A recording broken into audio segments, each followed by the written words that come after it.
Muy buenas noches, bienvenidos a nuestro programa de Acción Positiva. Esta noche pues vamos a tener una muy agradable conversación con dos amigos que han venido trabajando y aportando por muchos años a el desarrollo y el bienestar de Guatemala. Esta nuestra pobre Guatemala tan sufrida, tan golpeada por la naturaleza, golpeada por sus hijos también, que realmente no hemos logrado encontrar las respuestas necesarias para que todos los guatemaltecos vivamos en bienestar, para que este lugar sea el lugar maravilloso que debe ser, con tanto recurso, con tanta belleza. Desafortunadamente, a través de la historia, pues algunos fenómenos naturales se han ensañado con nosotros. Y aparte de golpear verdaderamente pues nuestra economía, nuestros hermanos guatemaltecos, aún llevándose vidas tan queridas de muchos hermanos, pues también nos han venido a resaltar grandes debilidades que tenemos en nuestro sistema. Estas debilidades que, a pesar de que se repiten constantemente, no las hemos logrado subsanar, como que no hemos encontrado los verdaderos mecanismos para hacer que Guatemala sea diferente. Nos golpea Stan, nos golpea Micho, nos golpea Ágata, y sin embargo vemos que se siguen repitiendo la misma cantidad de errores. Vemos que se sigue siguiendo los mismos protocolos que al final resultan de nuevo en tener desastres, en tener tragedias, y que desafortunadamente pues nos lesionan en ese deseo que tenemos del bienestar común, en ese deseo que tenemos de que este país sea cada vez mejor para todos los guatemaltecos. ¿Cómo nosotros podemos trabajar verdaderamente desde la raíz, desde este origen de lo que debe ser Guatemala, para que todos los sectores sociales estemos compenetrados de lo que está sucediendo? Pues yo creo que esa es una de las partes importantes que vamos a platicar el día de hoy. Me acompaña el ingeniero Edín Barrientos a mi izquierda. El ingeniero Barrientos tiene una historia y un trayecto muy conocido en Guatemala. Él, cuando le pedimos cómo lo presentamos esta noche ante ustedes, nos dijo que le pusiéramos cooperativista. Sin embargo, sabemos que ha contribuido en Guatemala en muchísimos campos y sigue contribuyendo. Y a mi derecha, pues también Bernardo López, él es economista, alguien que también ha contribuido a Guatemala por muchos años. Ambos, tanto ingeniero Barrientos como licenciado López, ellos son y fueron ministros de Agricultura en Guatemala. Y resalto esto porque obviamente este es un país que tiene una tremenda vocación rural, en la cual todavía dependemos mucho de las raíces para seguir adelante. Pero bienvenidos, Bernardo. Gracias, bienvenido, Edín. Gracias.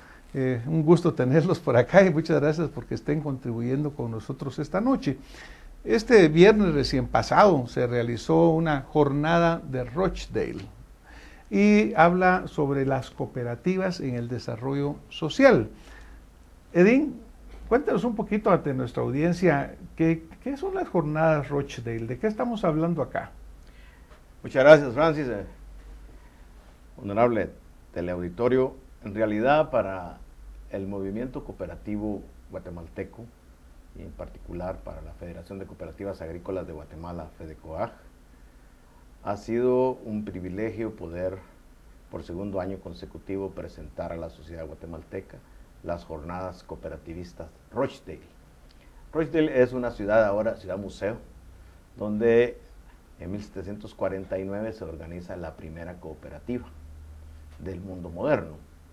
Sabemos que la asociatividad ha estado vigente durante muchos años en la humanidad, pero con todas las formalidades, donde ya se habla de principios cooperativos, como ventas al contado, interés limitado al capital, libre adhesión, que son principios basados en esta doctrina. Nosotros creímos que era un justo tiempo para brindar un homenaje a estos pioneros de Rochdale, que es como realmente se les conoce, y contribuir de una manera más abierta a la sociedad guatemalteca. FEDECOAG ahora tiene 42 años de fundada. Entonces, hace unos días tuve el privilegio de ver el programa de Acción Positiva y Francis se refería con mucha propiedad a hablar de la institucionalidad. Y nosotros lo que pretendemos hacer con Rochdale es precisamente que la institucionalidad de la doctrina cooperativa se conozca, se entienda y por sobre todas las cosas se vaya utilizando dentro de este proceso que bien ha mencionado doctora Redondo, de cómo los guatemaltecos somos responsables por lo que tiene que suceder en este país. Muchas gracias, Edín.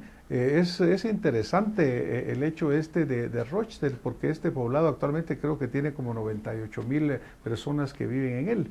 Y cuando los pioneros, como se les llama, fundaron esto, dice que invirtieron 28 peniques cada uno de ellos, ¿verdad? Y obviamente esta fundación se da en medio de una crisis. Esta es una ciudad textilera particularmente. Y lo interesante que veo yo es esa búsqueda a través del trabajo conjunto, el apoyarnos los unos a los otros, la libertad de unirse o no, para hacer un desarrollo cooperativo que buscara el bienestar común. Bernardo, bienvenido al programa. Gracias, Francis. Buenas noches.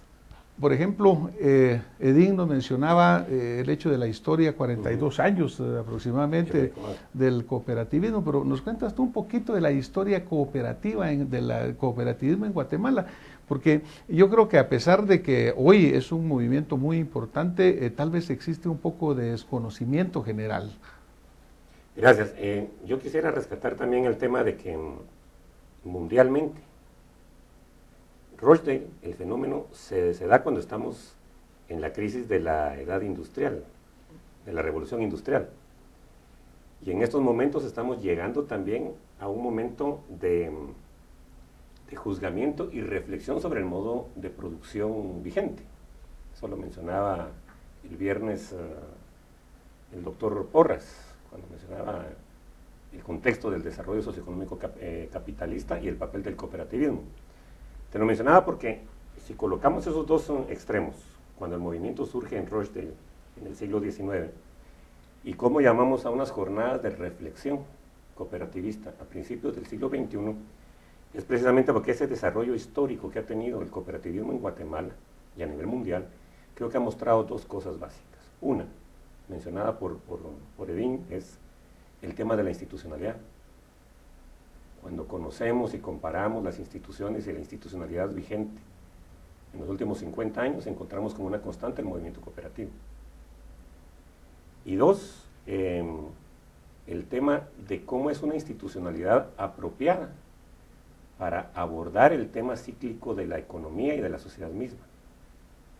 Porque ahora los hechos nos muestran, después de 3 años de crisis económica, transformada en crisis social y política en algunos países, cómo los movimientos cooperativos dieron base a las actividades económicas que mejor resistieron el tema de la crisis económica precisamente. Bueno, eso es interesante, ¿verdad? O sea, es interesante esto porque yo creo que vamos a alargarnos un poco más en esto, ¿verdad, Bernardo? Porque yo creo que verdaderamente es ante las crisis cuando pues surgen la necesidad de respuestas. Y estos pioneros allá en Inglaterra, ante la situación, buscaron una forma de apoyarse, una forma de transformarse. Y yo mencionaba pues en el inicio de la presentación que Guatemala desafortunadamente, y mencionaba que ustedes pues fueron ministros de Agricultura, porque este es un país muy rico en muchos aspectos, y sin embargo estamos permanentemente viviendo en una crisis. Y lo que requiere es ese capital humano que verdaderamente, trabajando conjuntamente en un movimiento cooperativo, puede sacarnos adelante. Vamos a tener que ir a una pausa y regresamos un momento con más acción positiva.